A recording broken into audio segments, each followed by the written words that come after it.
Welcome back to the Lead2Xceed platform with me, Henry Baye. In our last chat on enterprise leadership, we defined who enterprise leaders are and what are the typical behaviors of leaders with enterprise leadership mindset. It is important to emphasize that enterprise leadership does not mean that individual team leadership is not important. What it rather means is that such leaders, in addition to being leaders of their own teams, also lead beyond their teams with the aim of pursuing the overall organizational good. They produce results for their team and at the same time contribute to the performance of the wider organization whilst leveraging the work of other teams. In this episode, I continue my series on enterprise leadership. I will focus in this part on why enterprise leadership is so important and also share some of the challenges in building teams and leaders with enterprise leadership mindset. In the last chat, I quoted a research by CEB. This research also outlined certain benefits of enterprise leadership. These include 1. An impact of 12% revenue growth for the leader's own unit. An impact of 5% revenue growth for other business unit teams led by an enterprise leader. And these are 68% more innovative, 21% more adaptable than teams of individual leaders. Teams experience higher levels of engagement and customer satisfaction when their leader is an enterprise leader compared to an individual leader. Looking at the impact enterprise leaders have across the organization, one can imagine what organizations would look like if all its leaders are enterprise mindset leaders. In this type of scenario, we will see that all business units are focused on a common goal and help each other to achieve that goal.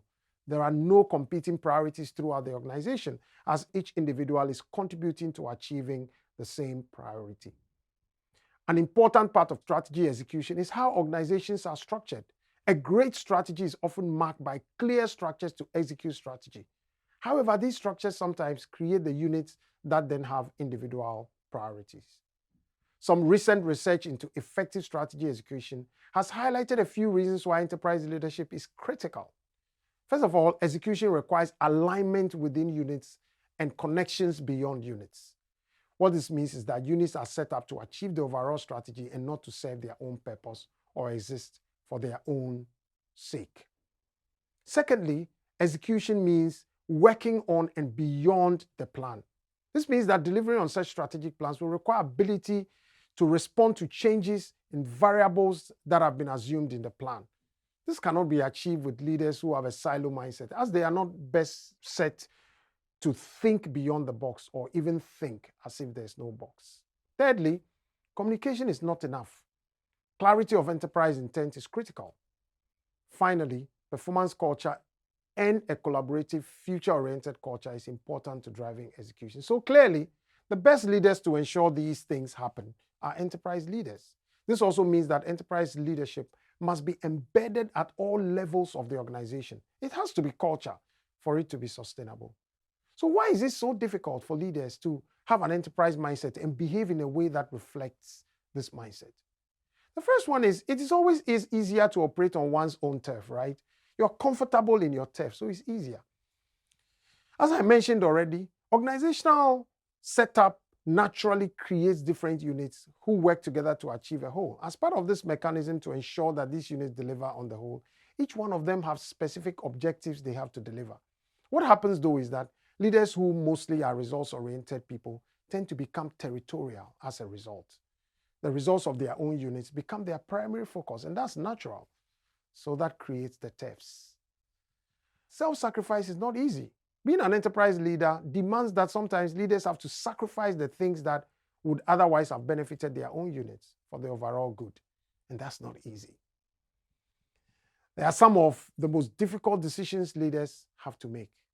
Not many leaders can make self-sacrifice, and not many individuals are easily disposed to making such sacrifices.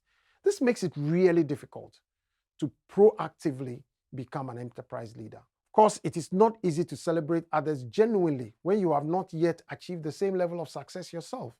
And it is also not easy to make a decision for a much needed investment to be approved for another unit because it serves the enterprise better when your own unit needs it as well.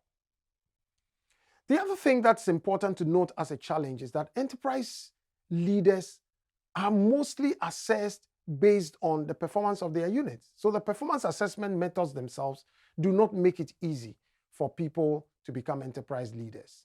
Most of them assess the individual performance against the unit goals and not the goals of the overall organization or the impact of these leaders on other units within the organization.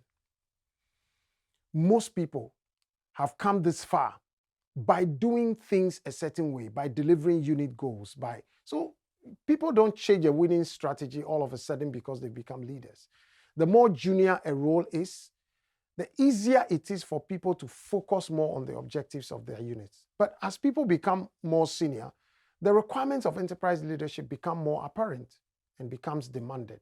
So changing from what people are used to becomes a real challenge, as the default position is staying in their silo. The other challenge for leaders is the fear of being seen as interfering or playing politics. For leaders who are enterprise leaders, one of the risks they run is to be seen as overstepping their boundaries or not minding their own business. This risk can sometimes make it uncomfortable for people to step out and be true enterprise leaders.